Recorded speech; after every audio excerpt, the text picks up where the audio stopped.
ती आलेली आहे. तुम्ही वाचलं असेल, काय तुमचं म्हणणं आहे सरकारच्या? हा, आपली तीच मागणी होती की हैदराबाद गॅझेटियरचा आपण जे ॲक्ट काढला तर त्यानुसार प्रमाणपत्र देणं आवश्यक आहे. कारण हैदराबाद गॅझेटियरमध्ये नोंदी आहेत मराठवाड्यातल्या सगळ्या मराठा समाजाच्या संख्या आहेत त्याच्यामध्ये. त्यानुसार मराठा समाजाला कुणबी प्रमाणपत्र मिळावे यासाठी आपण आत्ता 30 मेला आंदोलन केलं होतं. त्यानुसार सरकारनं आता त्याच्यात सुलभता आली पाहिजे, प्रमाणपत्र वाटप झाले पाहिजे असे आदेश विभागीय आयुक्त आणि सगळ्या जिल्हाधिकाऱ्यांना मराठवाड्यातल्या दिले. त्याचबरोबर त्यांनी SOP नव्हती, कार्यपद्धती केलेली नव्हती, त्यामुळं ती कार्यपद्धती करणं गरजेचं होतं. ती SOP त्यांनी केली.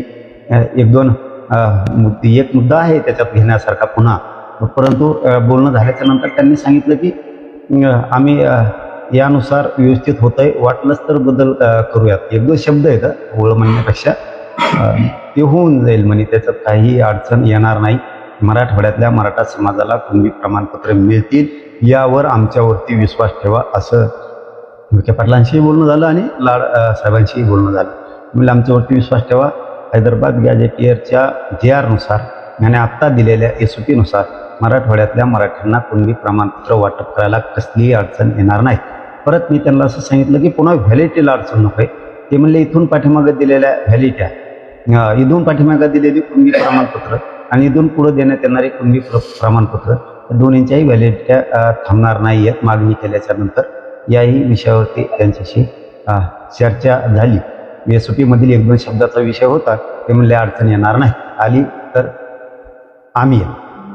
सरकारने दिलेली सत्ता आणखी काय राहिले नाही, आणखी राहिलंय, पण समाधानी एवढ्यासाठी आहेत थोडे, पूर्ण समाधानी नाही पण थोडे एवढ्यासाठी आहेत की त्यांनी जे तळमळ केली मराठा समाजाच्या वेदना बघून आणि त्याविषयी जो शब्द दिला विखे पाटील साहेबांनी आणि लाड साहेबांनी, आणि विशेष करून त्यांना फडणवीस साहेबांचे सुद्धा फोन होते त्या दिवशी. त्यांनी मला काल सांगितलं हा विषय की फडणवीस साहेबांसुद्धा सारखे फोन होते की आपण मराठवाड्यातल्या मराठ्यांना आरक्षण देऊयात, त्यांचं ते हक्काचं हैदराबादचं गॅझेटियर आहे, त्यामुळं कामं मात्र पूर्ण करा आणि तुम्हाला जिथे जिथं अडचण येते तिथं मला सांगा, असं फडणवीस साहेब विखे पाटलांना आणि लाड साहेबांना बोललेत.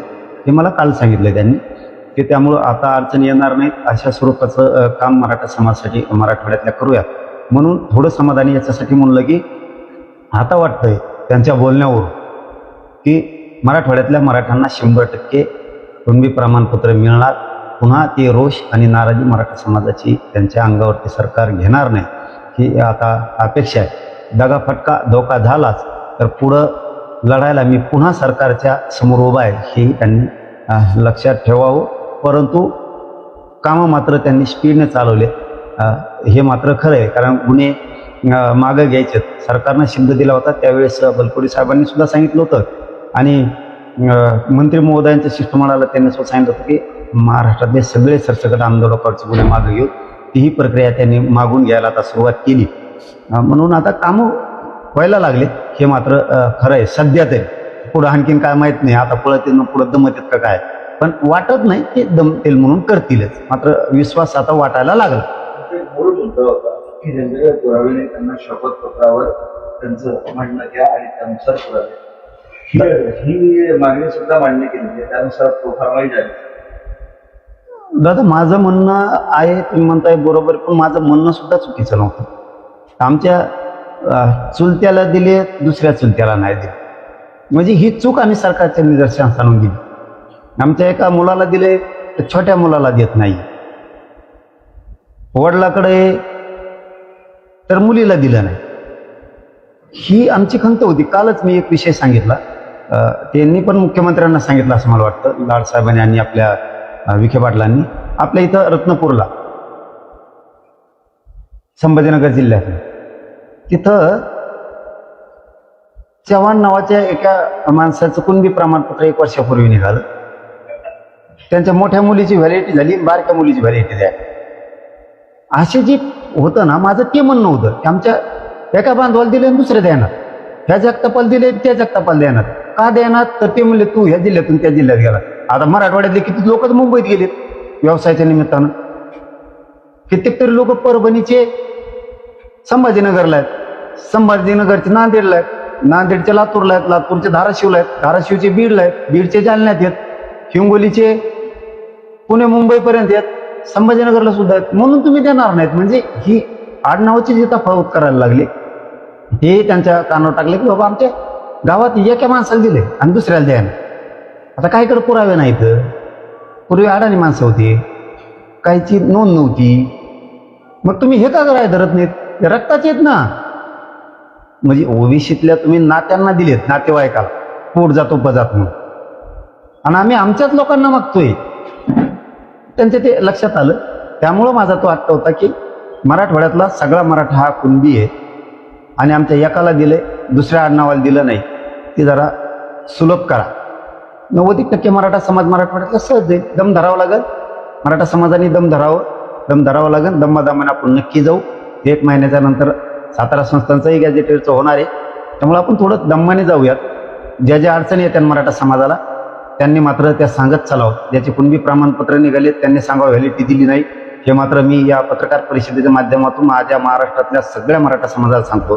ज्यांचे कुणबी प्रमाणपत्र निघाले त्यांच्या व्हॅलिडिटी देणार नसते ते एकमेकाला सांगत चला.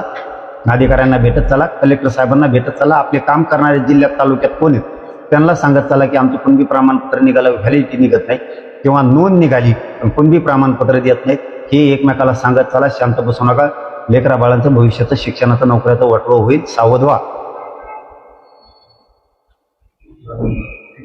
जे कक्ष स्थापन होणार आहे त्या संदर्भात मराठा समाज बांधवांना काही आव्हान असेल, त्या लोकप्रतिनिधींना काही आव्हान असेल? कक्ष स्थापन होणे कोणते कक्ष? हे कुणबीचे. कारण कक्ष 2 झाले.